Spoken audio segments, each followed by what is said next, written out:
গল্পের দর্পণ। এই দর্পণে প্রতিফলিত হবে নানা ধরনের হাসি, কান্না, প্রেম, ভয়, রোমাঞ্চ ও মায়াজালে ঘেরা অনেক গল্পগাথা। Jesus lived in India, Holger খ্রিস্টানের লেখা এই বইটিতে উনি যীশু খ্রিস্টের এই ভারতবর্ষে আসা, ভারতবর্ষ থেকে শিক্ষা নেওয়া, ভারতবর্ষে তার দীক্ষা, তার সাধনা এবং তার শেষ নিঃশ্বাস ত্যাগ করা লিপিবদ্ধ করা হয়েছে। এত বড় একটা সত্য ঘটনা,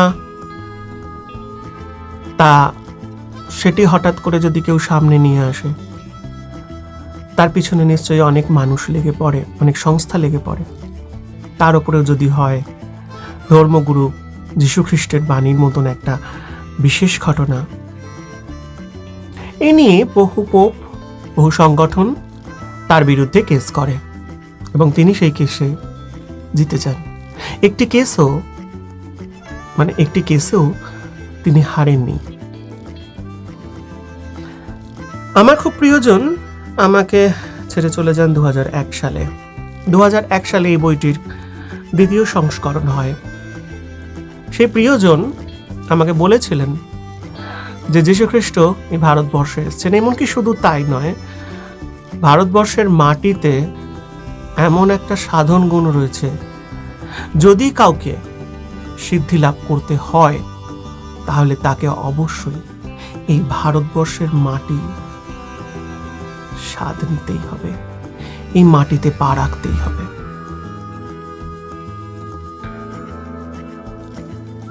দু 2006 সালে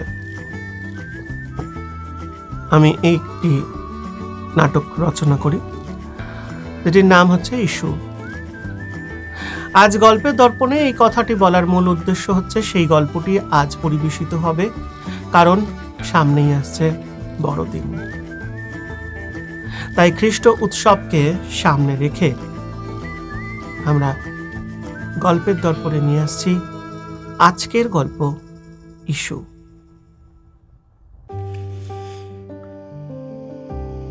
পুণ্যভূমি ভারতবর্ষের সাধু সন্ত মহাত্মাদের কথা সে তো সবার জানা।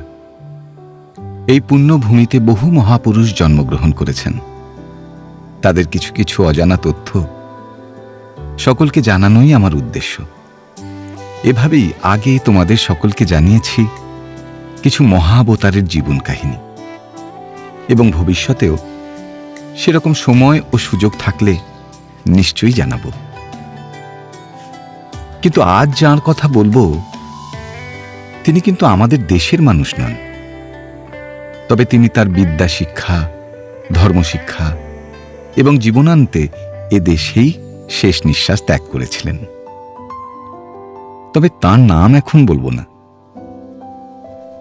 কিন্তু তার আগে একটা কথা বলি, আমার এই কথাগুলো বাজারে চটজলদি কিতাবগুলোই হয়তো পাবে না। আসুন আর ভনিতা না করে আসল কথায় আসি। আমাদের আজকের নিবেদন ইস্যু, বা আপনাদের কথায় যিশু। যিশুর পিতা ছিলেন সর্বজনজ্ঞাত জোসেফ এবং মা ছিলেন কুমারী মেরি।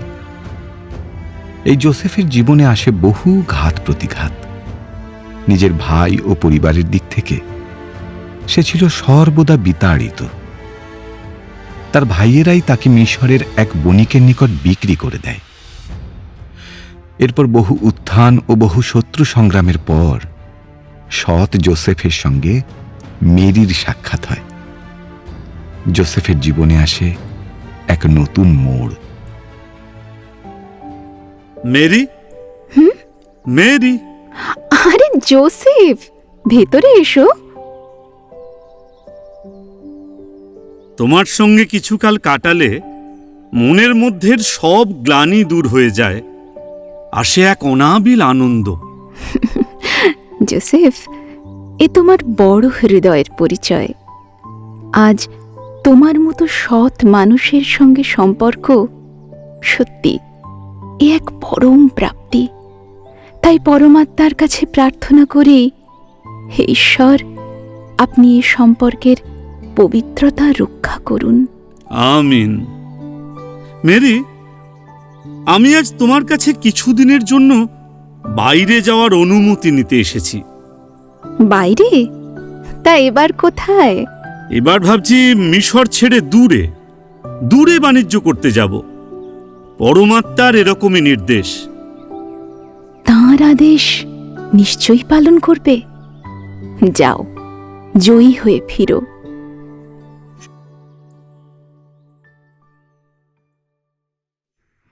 মেরি সংসারের কাজকর্ম করছে, এবার কাজ সেরে শুতে যাবে।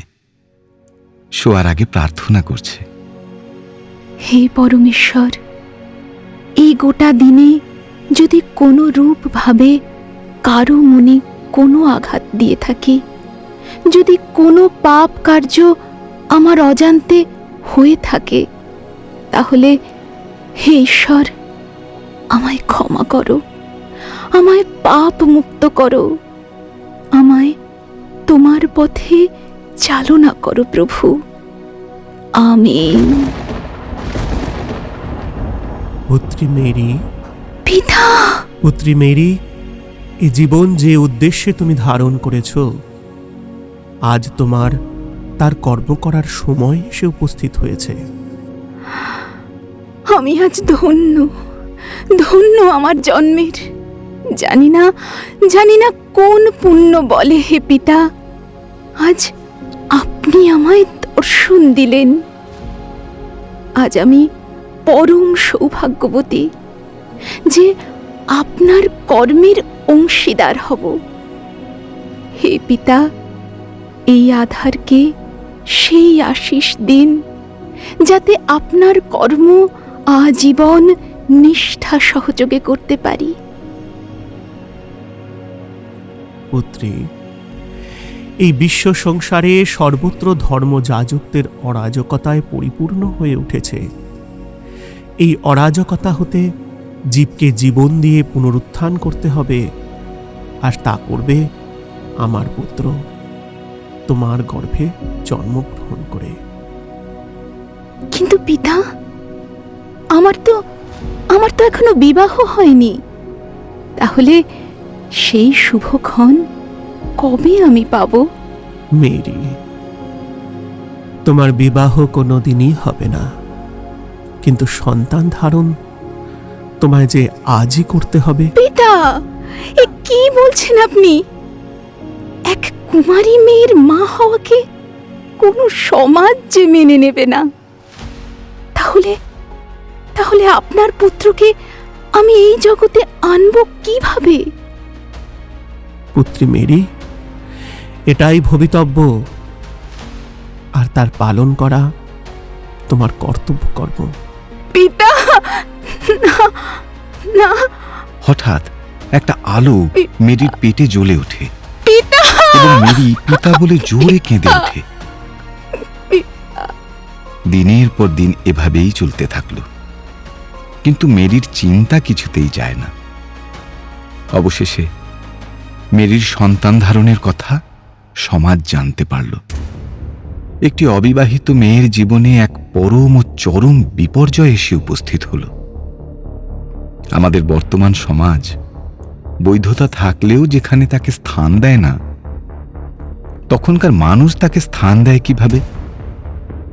আমাদের দেশে এখনো এমন কিছু জায়গা আছে যেখানে আদিমতা ও কুসংস্কার শেষ পর্যায়ে গিয়ে পৌঁছেছে। যাক, কাহিনীতে ফিরে আসি।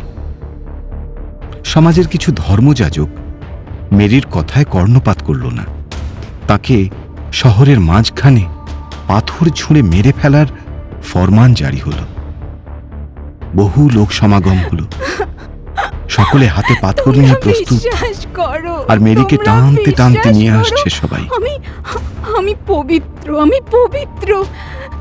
এই সন্তান ঈশ্বরের দান, এই পরম পিতার সন্তান, তোমরা বিশ্বাস করো। চুপ করো মিথ্যাবাদী, চরিত্রহীনা! ঈশ্বরের দান!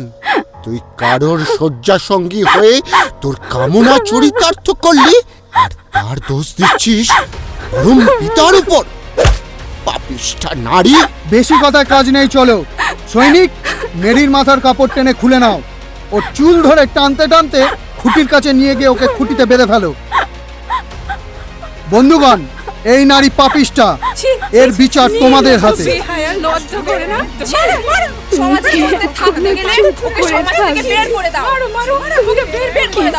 করবে না। এরপর ঢিল মারতে বলে সবাই। সবাই ঢিল মারতে থাকে। মেয়েরা এসে চড় থাপ্পড় মারে, থুতু দেয়।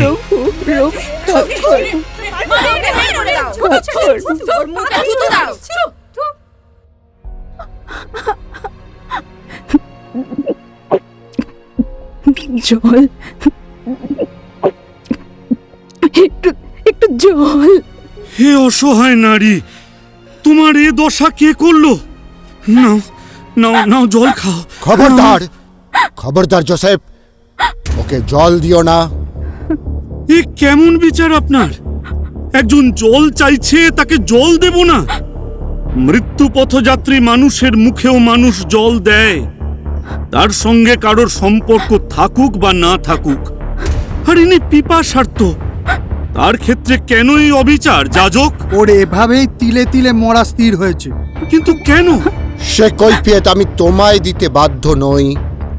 যা বলা হয়েছে অনেক বলা হয়েছে, আর তুমি যা বলেছো অনেক বলেছো। বেশ, এবার এ স্থান পরিত্যাগ করো। দাঁড়াও, এই নাও, যাওয়ার আগে এটা ওর দিকে ছুঁড়ে মারো। ক্ষমা করবেন পাদ্রী সাহেব, এই নীচ কাজ আমার দ্বারা হবে না।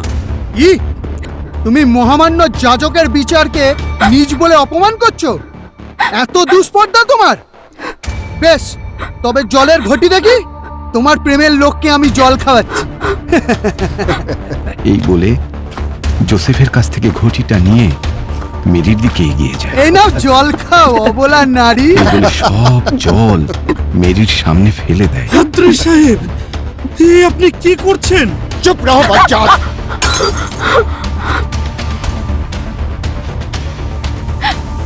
আমার জন্য ভাবনা করো না জোসেফ।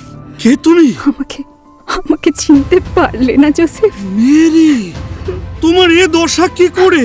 পেটে বাচ্চা ধরে জোসেফ। মানেটা খুব পরিষ্কার হলো না পাদ্রী। কেন? বাচ্চা কিভাবে একজন নারীর গর্ভে আসে?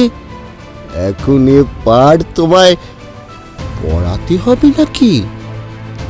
থাক, পড়াশোনার থেকে দেখিয়ে দি, কি বলো? হ্যাঁ, পাদ্রী, এত যদি গলার জোর, তাহলে তো এটা খুব পরিষ্কার বলে মনে হচ্ছে। এ বাচ্চা কার? কি বলতে চান? এ বাচ্চা আমার? হ্যাঁ হ্যাঁ, আমি জোর গলায় বলছি, মেরির পেটে যে শিশু লালিত পালিত হচ্ছে সে আমার। জোসেফ, জোসেফ, এ তুমি কি বলছো? যা বলছি ঠিকই বলছি। কি পাদ্রী, এরপর নিশ্চয়ই তোমার আর কোনো বাধা থাকতে পারে না? যাও, আপন পথে যাও। ঠিক আছে, আমিও দেখি কতদিন তুমি ওকে বাঁচাতে পারো। আপনার উত্তর আপনি পেয়ে গেছেন, এবার যান এখান থেকে। চলো। ঠিক আছে, চলো। তুমি কি করলে জোসেফ? তোমার নিজের মাথায় কেন এ ভার তুমি নিলে? এ তুমি কি করলে? এছাড়া আমার আর কোনো অন্য উপায় ছিল না মেরি। এ পৃথিবী তোমাকে বাঁচতে দেবে না, কারণ আগা গোড়া কেউ দেখবে না, সবাই শুধু আঙুল তুলবে।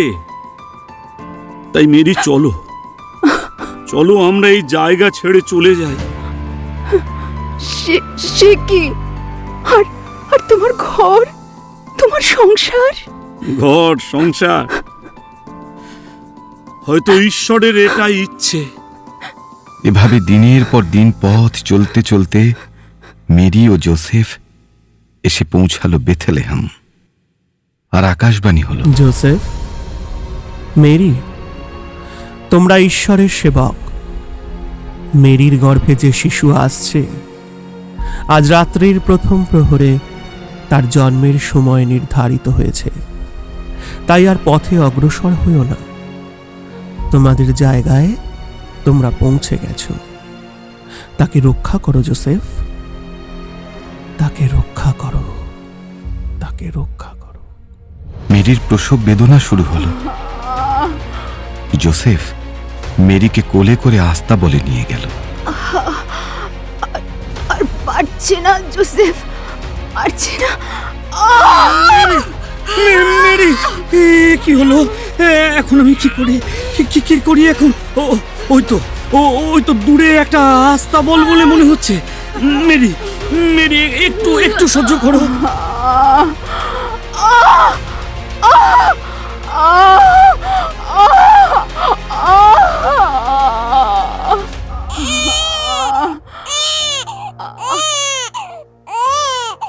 যিশুর জন্ম হয়।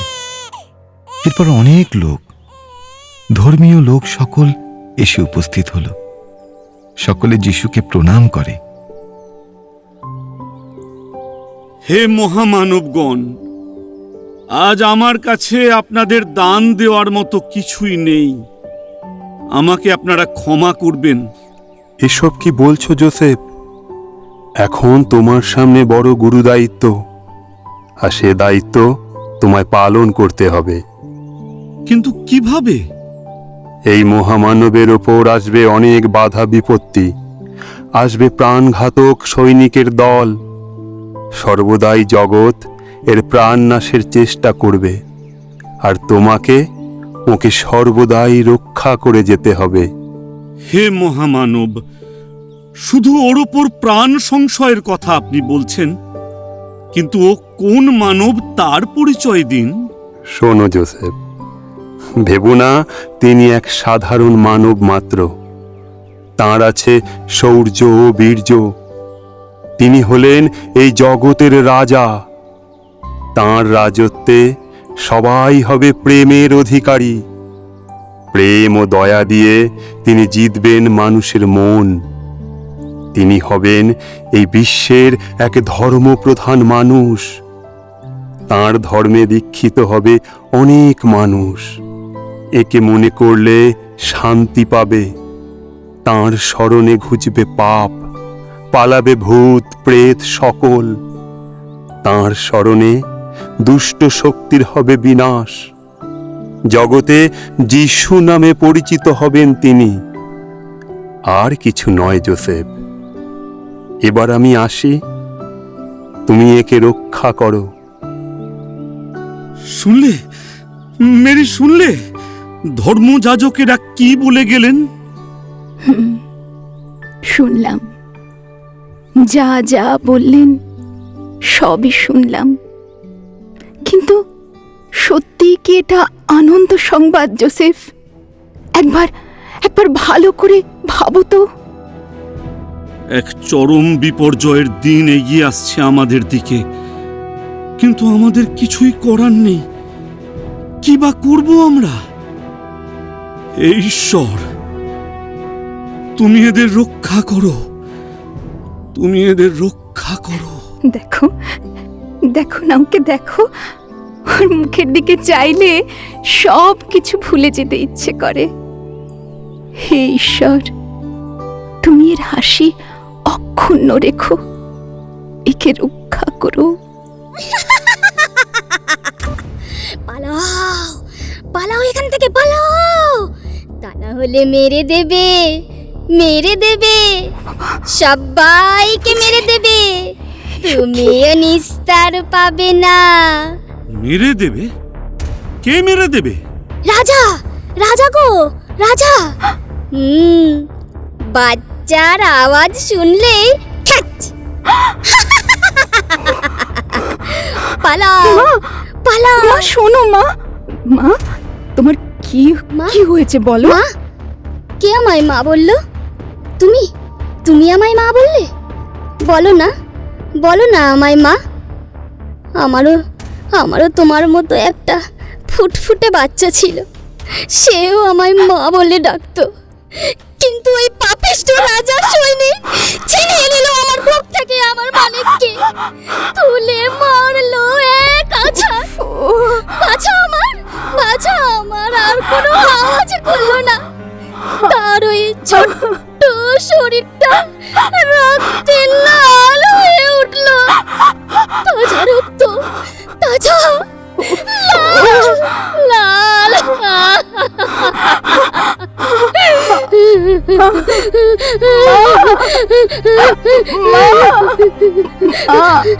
না না না, তুই আমার মেনুস, পালিয়ে যা। তা না হলে ওরা তোকেও শেষ করে দেবে। পালা। এখন উপায়? পালাও।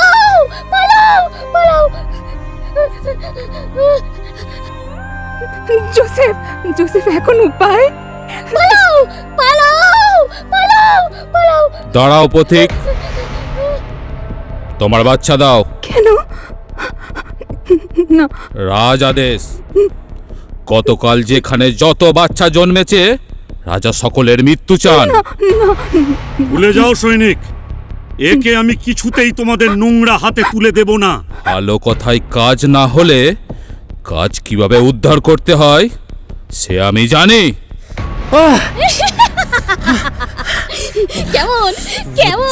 কেমন চোখে পানি ছিটিয়ে দিলাম। দেখ তবে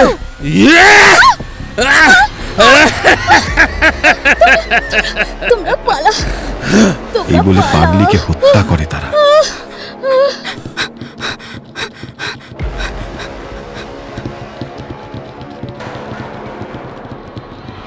সৈনিকের তাড়া খেয়ে কোনো রকমে বেঁচে যান মেরি, জোসেফ ও যিশু।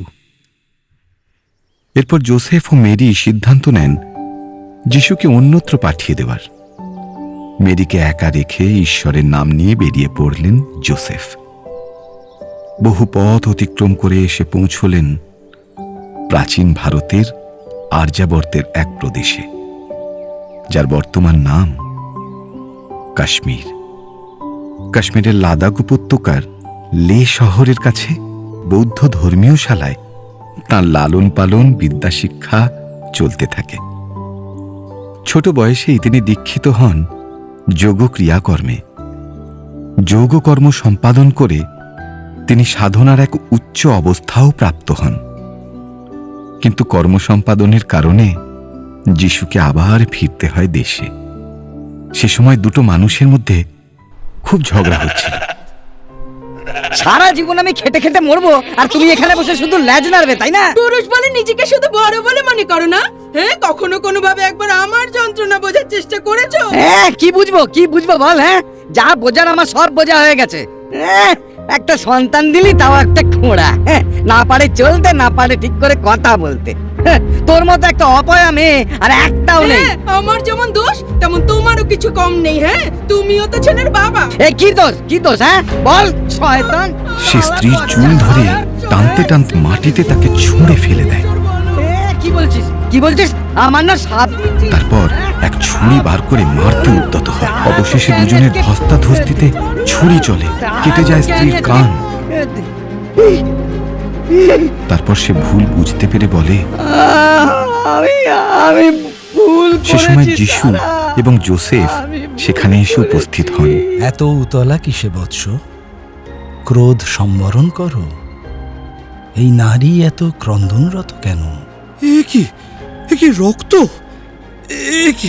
তোমার এ দশা কে করলো? যে পুরুষ নারীর সম্মান করতে জানে না, তার জীবনে পতনের শুরু সেখান থেকে। ছি ছি ছি ছি ছি, তুমি পুরুষ নামের কলঙ্ক। আমি অন্যায় করেছি, আমি বুঝতে পারিনি। আমায় ক্ষমা করুন। হে ঈশ্বর, তুমি এদের ক্ষমা করো। কিছুক্ষণ দাঁড়িয়ে যিশু এগিয়ে যায় স্ত্রীর দিকে। পড়ে থাকা কানটি নিয়ে স্ত্রীর কানে কিছুক্ষণ ধরতেই আশ্চর্য, কান জুড়ে যায়। সকলেই হতবাক দৃশ্যে তা দেখতে থাকে। তারপর হে ঈশ্বর বলে জোসেফ বাদে বাকি সবাই তার পায়ে লুটিয়ে পড়ে। তুমি যখন আমার উপর কৃপা করলে, তখন আমার সন্তান কি দোষ করলো? তুমি তার উদ্দেশ্যে তোমার... আমি তো কোনো ঈশ্বর নই, না কোনো জাদুকর। পথ ছাড়ো তোমরা। না, কিছুতেই না, কিছুতেই আমি তোমার চরণ ছাড়বো না। তোমাকে আমার পুত্রকে উদ্ধার করতেই হবে। আমি মা, একজন সন্তান হয়ে তুমিও কি বুঝবে না মায়ের জ্বালা? কোথায় তোমার ছেলে? তোমার ছেলে কোথায়?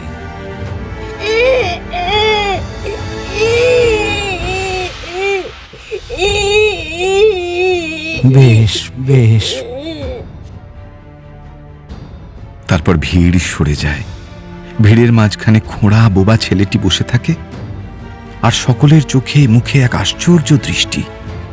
যিশু যিশু ছেলেটির দিকে এগিয়ে যায়, ছেলেটির মাথায় হাত রাখে, তারপর বলে, ওর একটি পা এবার ঢেকে দাও। সেই স্ত্রী দ্রুত তার মাথার ওড়না, যেটি রাস্তায় পড়েছিল, সেটি দিয়ে পাটি ঢেকে দেয়। যিশু চোখ বন্ধ করে ছেলেটির পা টিপতে থাকে এবং ছেলেটি প্রচণ্ড আর্তনাদ করতে থাকে। কিছুক্ষণ পর যিশু হাত ঝেড়ে উঠে পড়ে। ছেলেটির আর্তনাদও কমে যায়। কাপড় সরিয়ে আস্তে আস্তে উঠে দাঁড়ায়। সকলে অবাক হয়ে যায়। তারপর আস্তে আস্তে এগিয়ে আসে যিশুর দিকে এবং যিশুকে জড়িয়ে ধরে। পিতা, আমাকে ছেড়ে যাবেন না তো? আমাকে কেউ ভালোবাসে না। আমি এক অপ্রয়োজনীয় বস্তু, ঘরের কোণে পড়ে থাকা আবর্জনীয় বস্তু।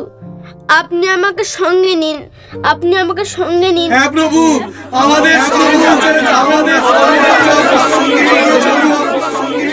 এই জগৎ সংসারে সকলেই কর্ম সম্পাদন করতে এসেছে। নিজের কর্ম পরিত্যাগ করে আগে তোমরা অগ্রসর হইও না। হে প্রভু, আপনার সব লীলা আমি প্রত্যক্ষ করেছি। বহুকাল আগে যে আকাশবাণী হয়েছিল, হে রোমবাসী, তোমাদের রাজা আসছেন। রাজা তো হন তিনি, যিনি পিতার ভূমিকা পালন করেন। ভার বহন করা যেমন সন্তানের কর্তব্য, তেমনি মা বা বাবা হয়ে সন্তানকে বহন করা বা তাকে ঠিক করে চালনা করা প্রত্যেক পিতার কর্তব্য। আজ যখন আপনি আমাদের চক্ষু উন্মোচন করে দিয়েছেন, তাহলে তো আর দূরে থাকলে চলবে না। সন্তান হয়ে কর্তব্য পালন আমরা নিশ্চয়ই করব। পিতা হয়ে আপনিও তো আমাদের দূরে সরিয়ে দিতে পারেন না, তাই না প্রভু? যিশু ধর্মযাজককে জড়িয়ে ধরেন এবং সকলে যিশুকে প্রণাম করে।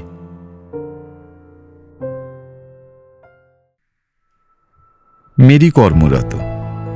যিশু পা টিপে টিপে ঘরের মধ্যে ঢোকে এবং মেরির চোখ টিপে ধরে। মেরি চমকে ওঠে। মেরিকে যিশু কোলে নিলে সবাই নিজেদের মধ্যে হাসাহাসি করতে থাকে। তারপর আস্তে আস্তে মেরিকে কোল থেকে নামায় সে। দুজনের দিকে স্থির চোখে তাকিয়ে থাকে। মেরি যিশু বলে কাঁদতে থাকে।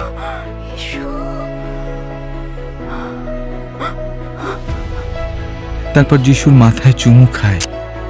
ছেলেকে পেয়ে আমাকে ভুলে গেলে নাকি? হ্যাঁ, বলি খাওয়া দাওয়া কিছু পাওয়া যাবে? দূর থামো দেখি, আজ কত কাল পর ছেলেকে কাছে পেয়েছি। ওকে একটু ভালো করে দেখতে দাও। আরে বাবা, খিদে কি শুধু আমার পেয়েছে? হ্যাঁ, যিশুর পাইনি? ও হ্যাঁ, তাই তো। আমি আমি আমি এক্ষুনি যাচ্ছি। ঘরের মধ্যে থেকে মেরি বেরিয়ে যায়। যিশু যোসেফকে জড়িয়ে ধরে বুকের ওপর মাথা রাখে। ইসু, তোমাকে জীবনে বড় কর্তব্য পালন করতে হবে, সেখানে পিছু পা হলে চলবে না। এই জগৎ সংসার তোমার, এই জন্য তুমি আমাদের কথা ভেবো না।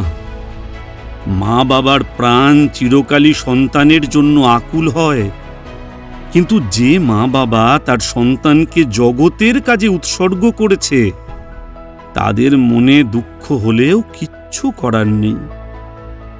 জগতের কাজ করতে গিয়ে কখনো পিছনে ফিরে তাকাবে না। আমাদের কথা ভাবার কোনো প্রয়োজন নেই তোমার। তুমি তোমার কর্মের দিকে এগিয়ে চলো। তোমার লক্ষ্য মানুষের চোখের জল মোছানো। মানুষ নিরুপায়, নিরাশ্রয়, তাদের পাশে দাঁড়ানো তোমার দায়, তোমার কর্তব্য। খাবার তৈরি, তোমরা এসো।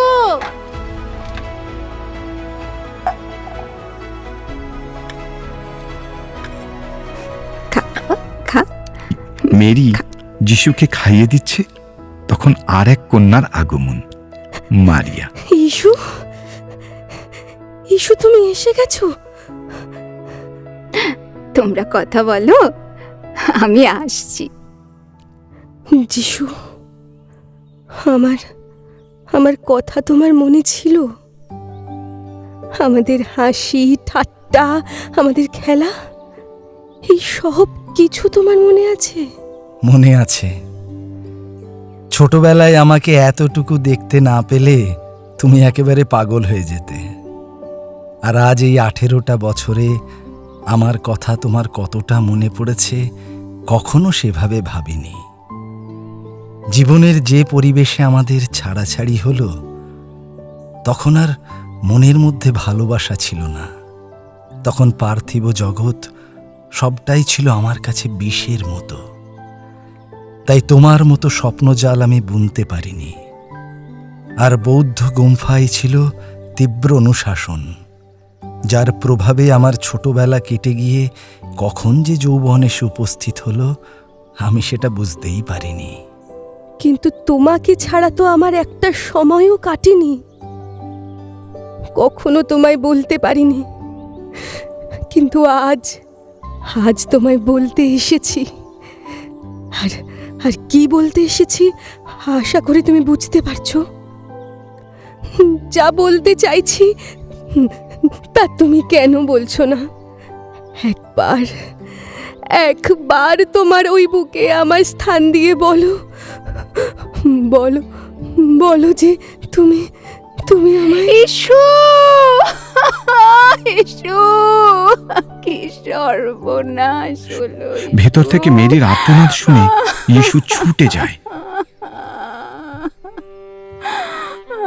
জোসেফের শবদেহের সামনে ক্রন্দনরতা মেরি এবং গ্রামের লোক, ধর্মযাজক আর এক কোণে যিশু। জোসেফের দেহ নিয়ে যাওয়ার সময় উপস্থিত। আমরা কত অজ্ঞ। আজ যা বর্তমান তাকে ঘিরেই আমরা ভেবে চলি, তাকে ঘিরেই আমরা কত স্বপ্ন দেখি। কিন্তু কিছু পরেই বিধাতা আমাদের জন্য কি সুসময়, কি দুঃসময় সাজিয়ে রেখেছেন তা আমরা ভাবি না। যে পিতা আজ পিতা না হয়েও সারা জীবন তার পিতৃত্ব উজাড় করে দিয়েছেন, বিন্দু বিন্দু করে আশা সঞ্চয় করে স্বীকৃতি দিয়েছেন আমাকে, সারা জীবন বন্ধু হিসেবে থেকেছেন এই নারীর পাশে। সমাজে বিচার, সমাজে বাঁচার স্বীকৃতি দিয়েছেন আমার মাকে। আমার নামের সঙ্গে তার নাম জড়িয়ে এই জগতে আমাকে বাঁচার অধিকার দিয়েছেন। আজ এই দেহ, এই আত্মা না থাকলে সমাজের কাছে আমার পরিচয় বেজন্মা। হে যাজক, আমি আজ সংকল্প করছি তার দেখানো পথে আমি হাঁটব। কণ্টকাকীর্ণ পথে হাঁটতে যদি আমায় প্রাণ বিসর্জন দিতে হয় আমি দেব। আমার পিতা আমায় জানিয়েছেন আমি ঈশ্বরের পুত্র, পরমার্থ আমার জন্মগত অধিকার। সে অধিকার থেকে আমি কখনো নিজেকে বঞ্চিত হতে দেব না। আজ আমি আমার জীবন, যৌবন সব কিছু ঈশ্বরের চরণে উৎসর্গ করলাম। সমস্ত চাওয়া পাওয়া ভালোবাসা তাকেই দিলাম। হে পিতা, তুমি তা গ্রহণ করো।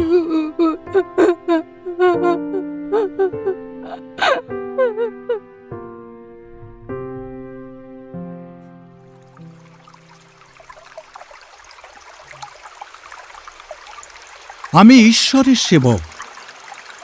ঈশ্বরের প্রেরিত বাণী তথা ধর্মের প্রকাশ করি।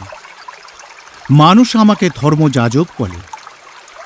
আজ আমাদের মাঝখানে এমন একজন মানুষ আছে যে প্রকৃত ঈশ্বরের দূত, পরমাত্মার সন্তান।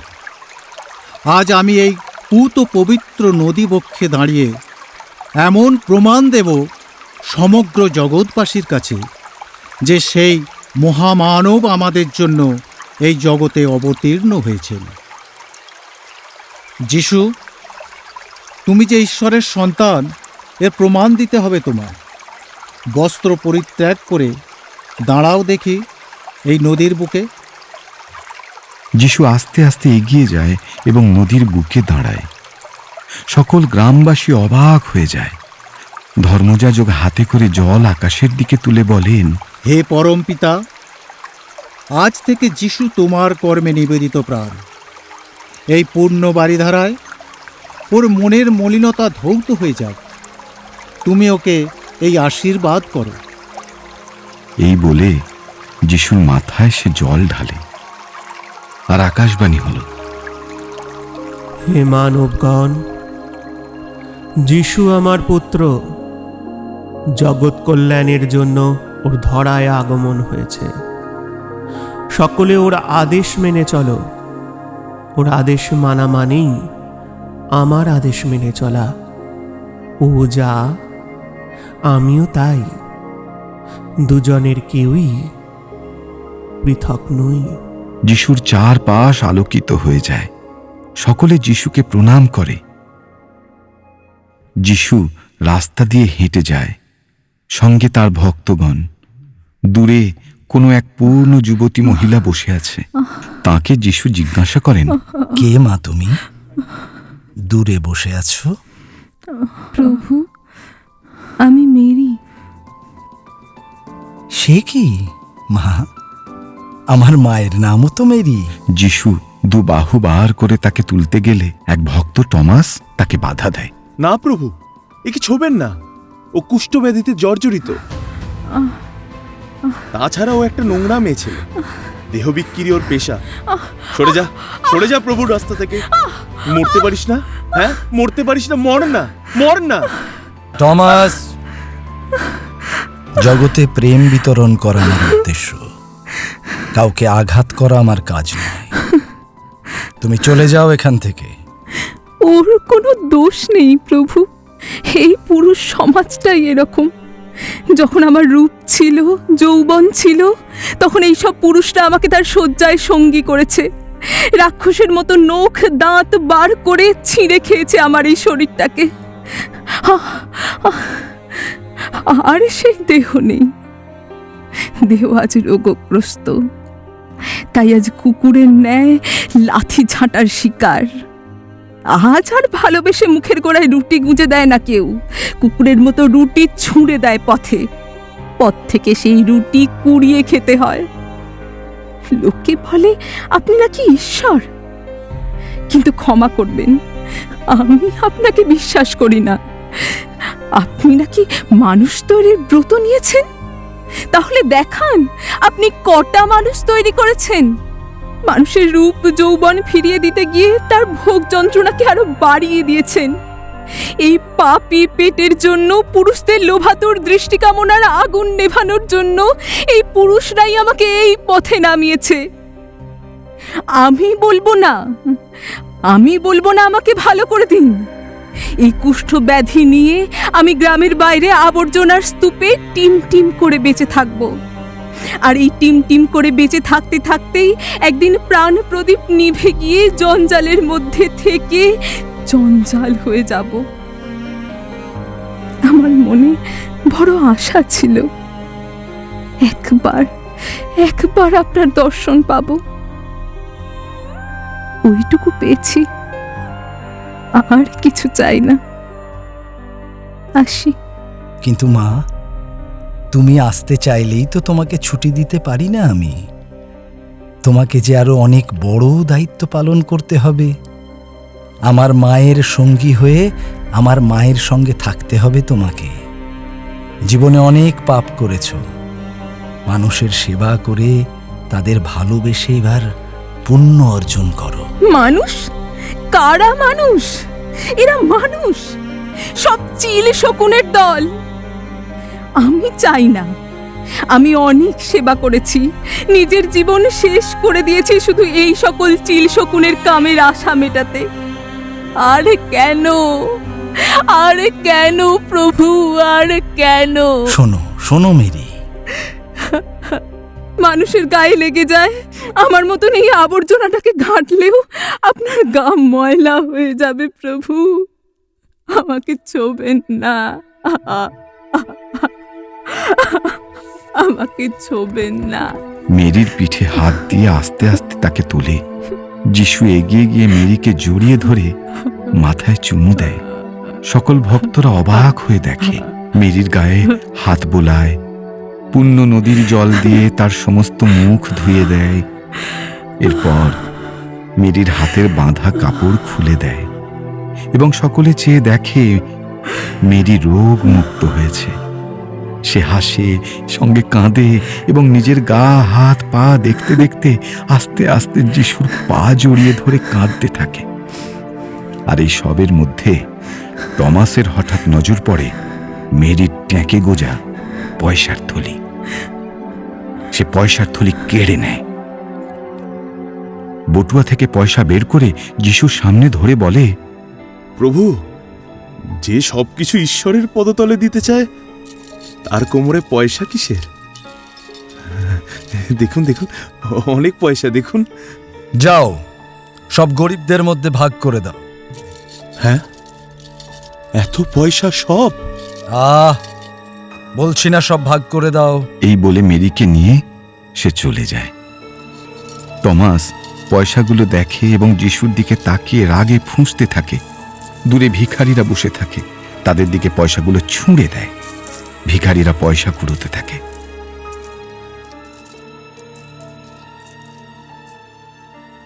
একের পর এক বিভূতি লীলা চলতে থাকল।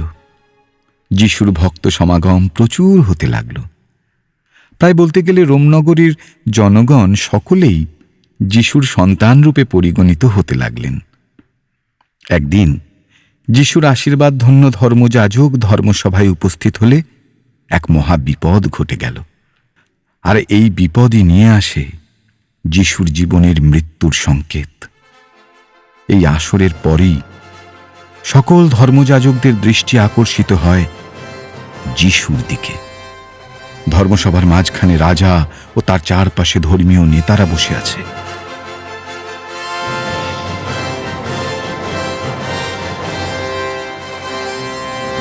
মহারাজ, আমাদের এই ধর্ম আলোচনা সভা শুরু করার অনুমতি দিন।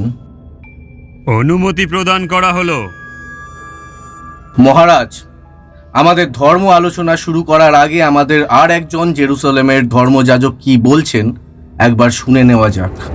প্রণাম মহারাজ, আমরা ইহুদি সম্প্রদায়, কিন্তু আজ এই মন্দিরের ওপর আসতে পারে ভীষণ বিপদ। কে হানবে বিপদ? আর কার দ্বারায় আসবে বিপদ? যিশু মহারাজ। যিশু? সামান্য এক মেষ পালকের ছেলে, সে হানবে এই মন্দিরের উপর আক্রমণ? ব্যাপারটা বেশ রোমাঞ্চকর। যাক, কিভাবে আক্রমণ করবে একটু শুনি। মহারাজা, আমরা শুনেছি ও নাকি তলে তলে সৈন্য তৈরি করছে আমাদের আক্রমণ করার জন্য। আপনার এরকম হাসির কারণ জানতে পারি কি? ধর্মাবতার এসব চিন্তার কোনো কারণ নেই। কারণ যদি না থাকে তাহলে আজ রোমের অধিবাসী যিশুকে রাজা বলে ঘোষণা করে কি করে? আশা করি সমস্ত ধর্মযাজক, মন্দির পারিষদবর্গ ও মহারাজ স্বয়ং ওইটুকু জ্ঞাত আছেন যে মহারাজ এই মন্দির পারিষদবর্গের কথায় নিষ্পাপ ছোট্ট শিশুকে তার মায়ের বুক থেকে ছিনিয়ে নিয়ে হত্যার আদেশ জারি করেছিলেন কেন। তার মানে তুমি কি বলতে চাও? যে ঘৃণিত জঘন্য কাজ মন্দির পারিষদবর্গ আপনাকে দিয়ে করিয়েছে তা অন্যায়। হ্যাঁ, যিশুই রোমের রাজা। শুধু রোম কেন, সমগ্র বিশ্বের রাজা। আজ অধিকাংশই তার পূজারী। প্রেম তার অস্ত্র, ঢাল তরোয়াল নয়। মনুষ্য শরীর থেকে জীবন কেড়ে নেওয়া তার কর্ম নয়, জীবন দানই তার উদ্দেশ্য। ঢাল তরোয়াল তার অস্ত্র নয়, প্রেমই তার অস্ত্র। কি প্রমাণ আছে তোমাদের কাছে? যে হিংস্র নাশকতার কথা আপনারা যিশুর নামে বললেন, তার প্রমাণ আছে আপনাদের কাছে? আমি ধর্মযাজকদের এই একই কথা বলছি, তার কোনো উত্তর আছে আপনাদের কাছে? ধর্মাবতার আমি নিজেই প্রত্যক্ষদর্শী। আমি দেখেছি খোরাকে গিরি লঙ্ঘন করাতে, বোবার মুখে বোল ফোটাতে, মৃতকে জীবন দান করতে, আর সবচেয়ে বড় কথা আমি শুনেছি পরমাত্মার অমোঘ বাণী, যিশু আমার সন্তান। ধর্মযাজক, আপনি সেই মহামানবকে আমায় দেখাতে পারবেন? কেন পারবো না মহারানী? ধর্মাবতার, আমাদের এই যাজক বন্ধুটি হয়তো ভুলে যাচ্ছেন যে যিশু একজন প্রজা।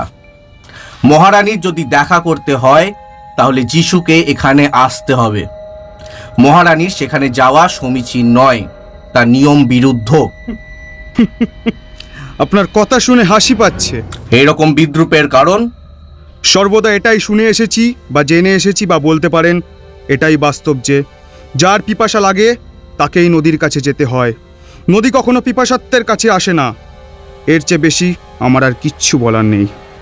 ধর্মযাজক, ন্যায়ের প্রতিরূপ যা ন্যায়, তার শিক্ষা দেওয়াই আপনাদের কর্ম।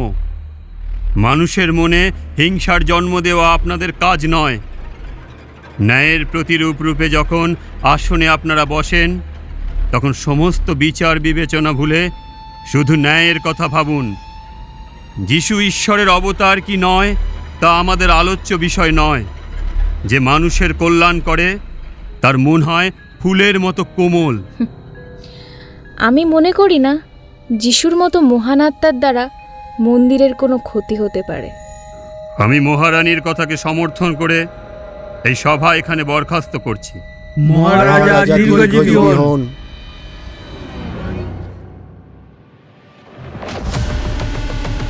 এত সব কথা বলার আপনার কি প্রয়োজন ছিল? ন্যায় করার জন্য যখন আমি আসনে বসেছি, তখন অন্যায়কে প্রশ্রয় দিতে আমি পারি না।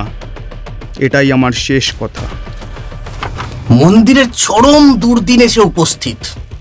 আজ মন্দির থেকে সব ভক্তরা যদি যিশুর দিকে চলে যেতে থাকে, তাহলে মন্দিরের আয় কমে যাবে। আর মন্দিরের আয় কমে গেলে আপনার এবং আমার কোনো কিছুই আর হাতে থাকবে না। মহারাজা এবং রানী দুজনেই তোই ধর্মযাজকের হয়ে কথা বলল। বেশি দিন এরকম চলতে থাকলে যিশুর পায়ে গিয়ে আমাদের মাথা নত করতে হবে। রজত মুদ্রা, স্বর্ণ মুদ্রা সবকিছু হাতছাড়া হয়ে যাবে। তাই এখন উপায় বার করতে হবে, কি করে এই ন্যায়াধীশকে সরানো যায়। ও থাকলে আমাদের কোনো কাজ হবে না। আমার দৃষ্টিতে তোমাদের একটাই কাজ করতে হবে, আর তা হলো ন্যায়াধীশের মৃত্যু। ঠিক, ন্যায়াধীশ পদ থেকে সরে গেলে আপনি হবেন আমাদের নতুন ন্যায়াধীশ, আর তাতে আমাদের কাজ করা সহজ হবে। নতুন ন্যায়াধীশের সাথে দপ্তরের রাজা কোনো কথা বলতে পারবে না। পুতুলের মতো যেমন ইচ্ছে নাচানো যাবে। পরিবেশ ক্রমশই হয়ে উঠল জটিল থেকে জটিলতর। কুটিল ও জটিল পরিবেশ হতে সদা হাস্যময় যিশু তৈরি করতে চাইলেন তার নতুন সংঘ, যে সংঘের 12 জন সদস্য থাকবে, যারা পৌঁছে দেবে প্রেমের বাণী দেশে দেশান্তরে।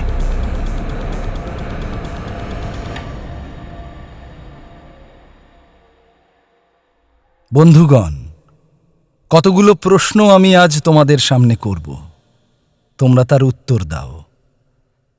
মানুষের কাছে সবচেয়ে কাম্য বস্তুটি কি? অর্থ? ঠিক বলেছ। বেশ, এই অর্থ নিয়ে তুমি কি করবে? কেন? খাদ্য কিনবো, ভালো বাড়ি তৈরি করব, ভালো জামা কাপড় পরবো। কিন্তু মরে গেলে সেই অর্থের কি প্রয়োজন?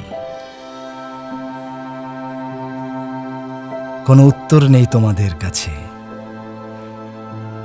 যদি বলি বেঁচে থাকার জন্য মানুষের সবচেয়ে বেশি প্রয়োজন হলো শান্তি, আর এই শান্তি পাবে একে অপরকে ভালোবাসার মাধ্যমে, সেবার মাধ্যমে। অপরের মুখে হাসি ফোটাতে পারলে দেখবে তোমার মনও আনন্দে ভরে উঠেছে। আর এই আনন্দ বিলোনই হচ্ছে আমার কাজ। দেশের বিভিন্ন কোণে আমার বাণী প্রচার করার জন্যে আমি 12 জন সদস্যকে বেছে নিতে চাই, আর তা তোমাদের মধ্যে থেকেই। এসো এসো আমার সঙ্গে, তোমরাও সহযোগিতা করো। আমার বাছার মধ্যে প্রথম জন হলো পিটার, এরপরে John, James, Andrew, Judas, Matthew, Thomas, Billy, Anthony, James, Philip এবং সাইমন। এই 12 জনই হবে আমার বাণীর প্রচারক। তাই বেরিয়ে পড়ো তোমরা, ঘাটে তোমাদের তরুণী অপেক্ষা করছে। সকলে একজন একজন করে যিশুকে জড়িয়ে ধরে এবং বিদায় নেয়। তরুণী ভেসে চলেছে। হঠাৎ উঠল সমুদ্র ঝড়। যাত্রীরা সবাই আর্তনাদ করতে লাগলো, যিশু, যিশু বাঁচাও। সকলে সমবেতভাবে যিশুর কাছে আর্তনাদ করে বাঁচতে চাইছে। যিশু বাঁচাও, যিশু। যিশু অকুল সমুদ্রের মধ্যে দিয়ে হেঁটে এসে তাদের সান্ত্বনা দেয়, বলে, হে পরম পিতা, এ সকল সৃষ্টি তোমার। ভক্তের পরীক্ষা নেওয়া বন্ধ করো। তারা ভীত ও সন্ত্রস্ত, তাদের আর ভয় দেখিও না, দয়া করো।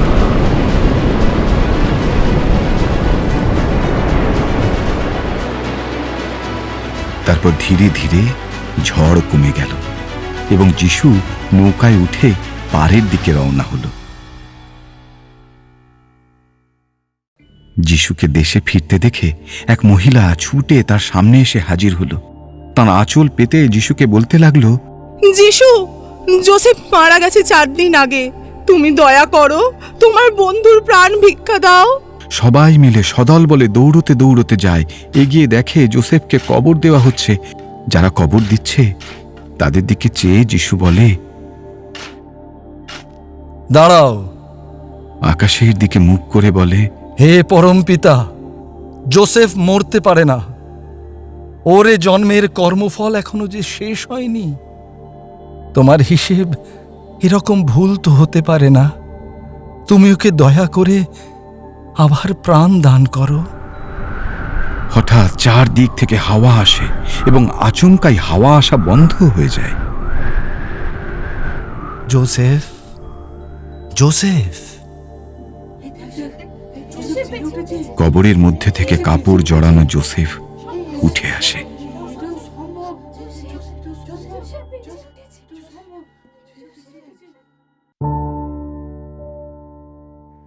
যিশু ঘরে ফিরে মায়ের কাছে বসে। মাকে বলে, মা, এই পার্থিব দেহ পরিত্যাগের সময় আসন্ন। এবার তুমি আমাকে বিদায় দাও। জীবনে অনেক যন্ত্রণা সহ্য করেছি ইসু, আর এই শেষ যন্ত্রণাটুকু আমাকে তুমি দিও না। না না, এটা কখনোই সম্ভব নয়। আমাদের উপর সব ভার দিয়ে আপনি চলে যাবেন, তা হয় না। এত বড় দায়িত্ব আমরা পালন করতে পারবো না। আপনি সংঘের প্রাণ। সংঘপতি যদি না থাকে, সংঘ চালাবে কে? আমরা কিছুতেই তোমাকে যেতে দেব না। তোমরা আমায় পিছু ডেকো না। আমার কাজ আমাকে করতে দাও। কাজ? কিসের কাজ? আমাদের অনাথ করে চলে যাওয়াটা কি কাজের মধ্যে পড়ে? যখন আমাদের আপনার সঙ্গে রাখলেন, ভাবলাম জীবনের শেষ অংশ পর্যন্ত ঈশ্বরের চরণে নিবেদন করব। কিন্তু আজ ঈশ্বর না থাকলে আমরা কাদের নিয়ে বাঁচব?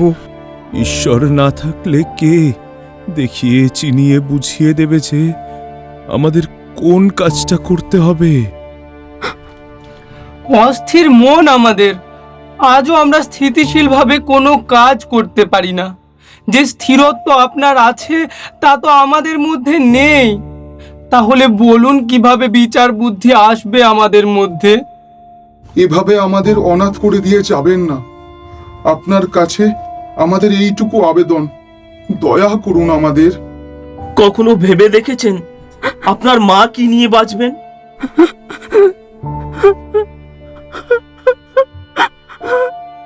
মেরি একটু দূরে দাঁড়িয়ে কাঁদতে থাকে। যিশুও কাঁদতে কাঁদতে বলে, চুপ করো তোমরা, চুপ করো। আমি একমাত্র একজনের কথাই শুনি, তিনি হচ্ছেন পরমাত্মা। আমি একজনের কথাই মেনে চলব। পরমাত্মার কাজ করতে করতেই আমার এ ধরায় আগমন, যেখানে কোনো সহানুভূতি, কোনো ভালোবাসার কোনো স্থান নেই, নেই কোনো মায়ার আবরণ। আমি সর্বদাই পিতার আদেশ মেনে চলি, আর এখনো তাই করব। এটাই আমার কর্তব্য, আর তোমরাও আমার এই আদেশ মেনে চলো, আর এটাই তোমাদের কর্তব্য। আদেশ পালন করতে গিয়ে যদি এমন কখনো কোনো সময় আসে যেখানে আমাকে অস্বীকার করতে হয়, তাহলে তোমরা তাই করো। তারপর যিশু প্রস্থান করতে উদ্যত হয়। দাঁড়াও, মায়ের প্রতি কি কর্তব্য করেছো তুমি? আজ যে কর্তব্যের বহর দেখাচ্ছ। ওকে যেতে দাও মেরি। কি বলছো মা? ও তোমার ছেলে, তাকে তুমি এভাবে মরতে যেতে দিতে পারো? হ্যাঁ মেরি, হ্যাঁ। আজ আমার বুকের উপর পাথর রেখে অনেক কিছুই আমাকে মেনে নিতে হবে। মানেটা আজ থেকে অনেক দিন আগেকার। তখন ঈশ্বর জন্মের সময়, আর আজ ঈশ্বর তাকে এভাবে আমার কাছ থেকে ছিনিয়ে নিচ্ছেন। আমাকে মেনে নিতেই হবে মেরি। মা, আজ আমি সবার সামনে তোমাকে কথা দিয়ে যাচ্ছি, আমার শরীরটা তুমি সংরক্ষণ করে রেখো। আমি আমার মৃত্যুর 3 দিন পর আবার ফিরে আসব।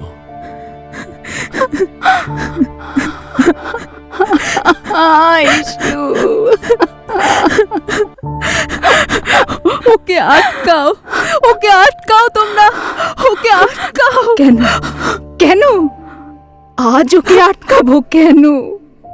তুই তো ওকে বিশ্বাস করিস না। মা, ভগবানকে বিশ্বাস না করে আর কোনো উপায় নেই। সে যত বড় কারণই কি হোক না কেন, সময়ের কাছে তাকে মাথা নত করতেই হবে। আমিও হেরে গেছি, একেবারে হেরে গেছি মা, হেরে গেছি। আমি তোমার মতো শক্ত হতে পারবো না মা, আমি তোমার মতো হতে পারবো না, আমি তোমার মতো হতে পারবো না। মেরি যিশুকে বুকে জড়িয়ে ধরে কাঁদতে শুরু করে।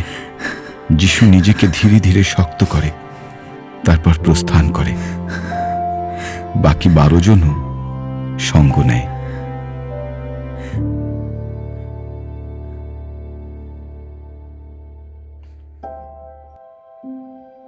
আজ আমার জীবনে তোমাদের সঙ্গে শেষ রাত। এই শেষ রাতটুকু আমি আমার শরীরের সবটুকু তোমাদের মধ্যে ভাগ করে দিতে চাই। এই রুটিটা হলো আমার দেহ, এটিকে আমি 12টি টুকরে ভাগ করে দিলাম। তোমরা এটিকে খাও। এই পানীয় আমার রক্ত, যা আজ তোমাদের মধ্যে আমি ভাগ করে দিলাম। তোমরা পান করো। অনেকক্ষণ আমি চুপ করে আছি। সারাটা ক্ষণ আমি শুধু চুপ করেছিলাম। বলে দাও আমি জীবনে কি পেলাম? না পেলাম অর্থ, না পেলাম প্রতিপত্তি, না পেলাম ঐশ্বর্য। আজ এই 12 জনের মধ্যে থেকে আমাকে বাদ দাও। আমি সকলের মতো মরতে পারবো না, আমি বাঁচবো। আমাকে বাঁচতে দাও। তুমি আমার অনেক ভালো করেছো। এবার আমার ভালো আমি করব, আর আমার ভালো আমাকে করতে দাও। আর হ্যাঁ, খবরদার খবরদার কখনো আমার পরিচয় কারোর কাছে দিও না যে আমি এক সময় তোমার সঙ্গে ছিলাম। গুড বাই যিশু। পিটার, সাইমন, দাঁড়াও। বৃথা সময় নষ্ট করো না। যে যাওয়ার সে যাবে, আমি কাউকে আটকাবো না। আমি তো কাউকে যেতে বলিনি, তাহলে আমি আটকাবো কেন? যে গেছে যাক, তাকে যেতে দাও। আমরা আমাদের কাজ করতে এসেছি, সেই কাজ আমরা করে যাব। থমাস তার কাজ করেছে এবং আগামী দিনেও করবে। চলো, আমাদের হাতে সময় কম। সৈনিকের হাতে আমি ধরা পড়লে তোমরা কেউ আমার ত্রিসীমানায় আসবে না। আমার সঙ্গ তোমরা ছেড়ে দেবে। আমি মরার আগে তোমাদের জীবিত দেখতে চাই। চলো।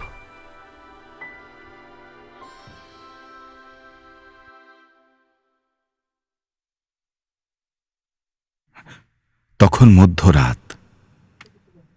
ধর্মযাজক ও মন্দির পারিষদবর্গরা সে সময় আলোচনায় রত। ন্যায়াধীশ, একজনের জীবন গেল, অপর একজনের পালা। অনেক রক্ত ঝরিয়ে, অনেক কাঠখড় পুড়িয়ে আজ এই জায়গায় পৌঁছেছি। তা বৃথা যেতে দেওয়া উচিত নয়। যিশুর গ্রেপ্তারি পরোয়ানা জারি করে তাকে মেরে ফেলাই হবে প্রথম এবং প্রধান কাজ। শুধু সেটাই ভেবো না, ও যেমন করে আমাদের তিলে তিলে মেরেছে, ওকেও সেরকম ভাবেই মারবো। ক্রুশবিদ্ধ করাই হচ্ছে ওর একমাত্র রাস্তা। দাঁড়িয়ে দাঁড়িয়ে দেখতে পারি যে ও মরছে, তার আগে ওকে 100 ঘা বেত মারা হবে, তবে যদি আমার গায়ের জ্বালা মেটে। আরে বাবা, এত চড়ছো কেন? তাই হবে। ন্যায়াধীশ, টমাস নামে এক প্রজা আপনার সাথে দেখা করতে চায়। সেই নাকি যিশুর খবর নিয়ে এসেছে। আরে, মেঘনা চাইতেই বৃষ্টি। নিয়ে এসো তাকে, নিয়ে এসো। ন্যায়াধীশ, আমি প্রাণ ভিক্ষা চাই। আমি যিশুর খবর জানি, আমি সে খবর বলতে পারি। খবর যদি বলতে পারো, সে খবর দাও। খবর বলে দিলেই তো আমার ছুটি। তবে আমি কি পাবো? বাপ্পা, তবে রে, বামন হয়ে চাঁদে হাত, শালা কুত্তার বাচ্চা। ন্যায়াধীশ, ন্যায়াধীশ, আমাকে মারবেন না। আমি যিশুর খবর বলবো। তার বিনিময়ে আপনি যদি আমাকে 30টা রৌপ্য মুদ্রা দেন। রৌপ্য মুদ্রার থলিটা নিয়ে এসো। ছুঁড়ে দাও ওই কুকুরটার মুখে। কিরে, টাকা তো পেলি, বা ঠিকানাটা বল। নদীর পারে, জঙ্গল তলায়।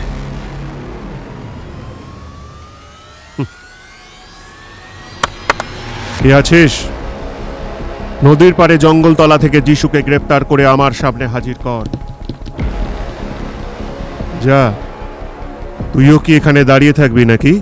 হ্যাঁ টমাস, যা ভাগ। রাজাকে এবার বসে আনা পরিষদবর্গ আপনাদের কাজ, আর ন্যায়ের কথা বলা আমার কাজ। সে নিয়ে আপনাকে ভাবনা করতে হবে না। আপনি শুধু একবার তাকে তুলুন রাজ দরবারে, তারপর বাকিটা আমি সাজিয়ে নেব। পরিষদবর্গের আরেকটা কাজ আছে, তা হলো যারা যিশুর বিরুদ্ধে কথা বলবে তারাই শুধু কথা বলবে। তা না হলে সমস্ত পরিকল্পনা বেহাত হয়ে যাবে। তাই জনগণের মধ্যে আমাদের সৈনিকও থাকবে। যে যিশুর হয়ে কথা বলবে তাকে সারা জীবনের মতন চুপ করতে হবে।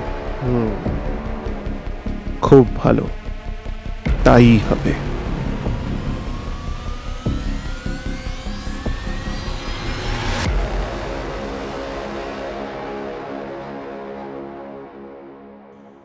রাজা, পারিষদবর্গ, অধিবাসী ও ধর্মযাজকেরা সকলে উপস্থিত। তাদের মধ্যে দিয়ে যিশুকে নিয়ে সৈনিকের প্রবেশ। চারিদিকে শোরগোল। আমরা শাস্তি চাই।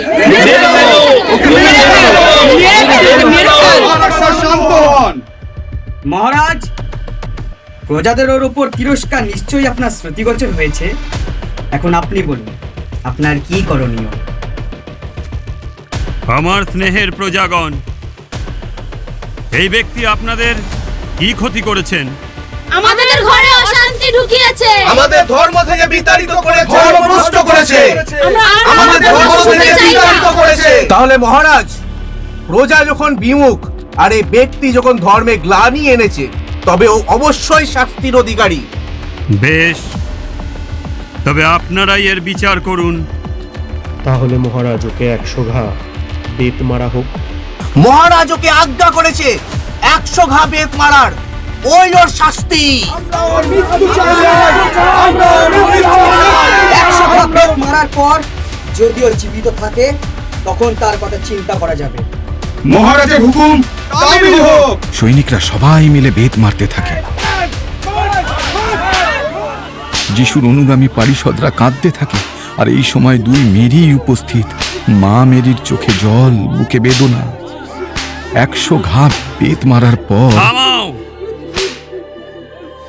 আজ সভা এখানেই বরখাস্ত। যা কিছু হওয়ার কাল হবে। সকলে চলে যায়। যিশু মাটিতে পড়ে থাকে একা, সারা গায়ে রক্ত মাখা। মেরি, মাতা মেরিকে নিয়ে আস্তে আস্তে ভয়ে ভয়ে এগিয়ে আসে। জল, জল। খবরদার, ওকে জল দিবি না। কি করবি? আমার মেরে ফেলবি? আয়, তরোয়ালটা আমার বুকের মধ্যে এফোর ওফর করে দিবি? নে নে, মার না, মার। দাঁড়িয়ে আছিস কেন? মার। যা যা, সরে যা এখান থেকে, সরে যা, সরে যা আমার সামনে থেকে, সরে যা, যা। চলো চলো। মেরি নিজের মাথার ওড়না খুলে জলে ভেজায়, ভিজিয়ে জল নিয়ে আসে। মাতা মেরি ছেলের গা থেকে রক্ত মুছে দিতে থাকে। আহারে বাছা। জল, জল, জল, জল। মেরি যিশুর মুখে জলটা দিতে যাবে, ঠিক তখন সৈনিক লাথি মেরে সরিয়ে দেয় এবং টানতে টানতে তাকে নিয়ে ভিতরে চলে যায়। মাতা মেরি রাস্তায় যে রক্ত পড়ে আছে তা পাগলের মতো মুছতে থাকে।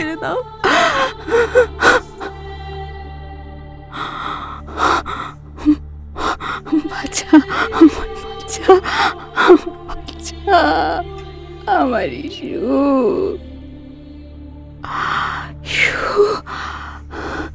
এত রক্ত, এত রক্ত, ইস্যু, ইস্যু, ইস্যু, ইস্যু, আমার ইস্যু। পরদিন সকালে সভাস্থল যেমন ছিল তেমনই থাকে, কিন্তু সবার আগে রাজা ও রানী আসেন। রানী, রানী, আমি বোধহয় এই মহামানবকে বাঁচাতে পারবো না। এ কথা তোমার মুখে সাজে না। তুমি না রাজা? তোমার এক বাক্যে রোম নগরীর প্রজারা তা মেনে নিতে বাধ্য। কিন্তু কপট ধর্মযাজকদের প্রতারণায় পড়ে ওই মহামানবের পিঠে বেত্রাঘাত করার আদেশ দিয়েছি। আজ তাকে হয়তো মৃত্যুদণ্ডে দণ্ডিত করতে হবে। আমি অপারগ। হে ঈশ্বর, আমায় ক্ষমা করুন।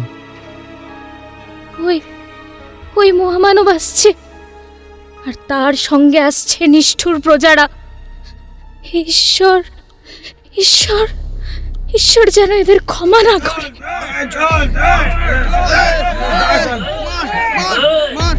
মহারাজ, কাল আপনার আদেশ অনুসারে ওই পাপিষ্টের ওপর বেত্রাঘাত করা হয়েছে, কিন্তু শিঙি মাছের প্রাণ মরেনি। এবার আপনি ওর মৃত্যুদণ্ড দিয়ে আপনার কথা রক্ষা করুন। হে প্রজাগণ, আমি শেষবারের মতো আপনাদের জিজ্ঞাসা করছি, এই মানবকে কি ক্ষমা করা যায় না?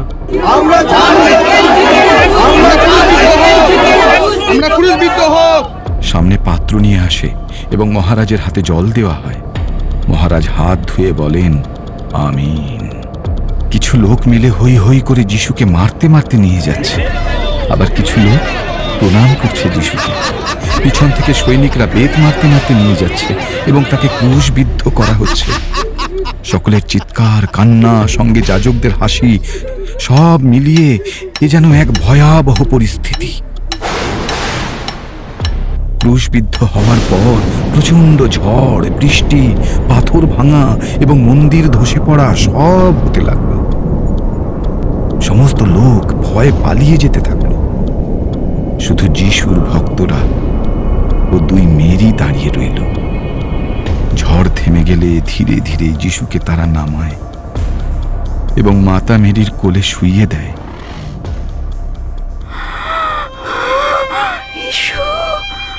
তারপর মাতা মেরি যিশুর ক্ষত স্থান পরিষ্কার করে, তারপর তাকে নিয়ে চলে যায় এক গুহা কন্দরে।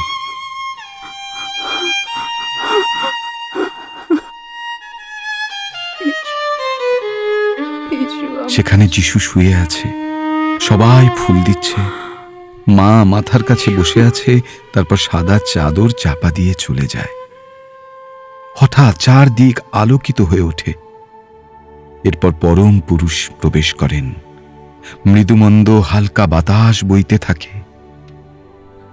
যিশু, এবার উঠে পড়ো, তোমার কর্মের সমাপ্ত, আধ্যাত্মের শুরু। যিশু ধীরে ধীরে উঠে বসে। পিতা, আমার সকল কর্মের শুরু আপনাকে দিয়ে, শেষও আপনাতে। তাই আজ নবজীবনের প্রভাতে একটি আরতি আছে আপনার কাছে। আমি আমার ভক্ত, শিষ্য এবং মাকে কথা দিয়ে এসেছি, জীবিত অবস্থায় ফিরে আসার পর আমি তাদের আবার দর্শন দেব। তাই আমার এই প্রার্থনা আপনি মঞ্জুর করুন। পরম পুরুষ দুই হাত যিশুর মাথার উপর রাখে। আমিন।